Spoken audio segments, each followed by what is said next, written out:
میں کچھ ایسی باتیں ہیں جو نہیں کہنا چاہتا، لیکن یہ کہوں گا کہ جو دکھتا ہے سامنے وہ اصل حقیقت نہیں ہے.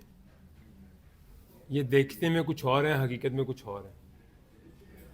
اور یہ جو پہلے بیانیہ تھا نا ہمارا کہ جی ماروثی سیاست اور یہ دو فیملیوں کا آپس میں گٹھ جوڑ ہے اور حکومتیں کر رہے ہیں، تو ان کو تو موقع نہیں مل رہا. اب ان کو موقع ملے گا تو آپ ان کا تماشا دیکھیے گا کیا ہوتا ہے.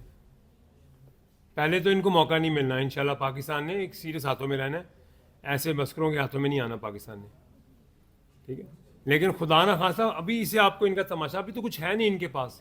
تو آپ نے پارلیمانی کمیٹی کی میٹنگ میں دیکھ لیا کیا باتیں ہوئی ہیں. ابھی آگے کہ آپ تماشا دیکھیں گے ان کا کیا ہوتا ہے. بہت شکریہ، تھینک یو. کہ آپ کے سابقہ دوست جو ہے وہ کیا کسی اور جیل منتقل ہو سکتے ہیں؟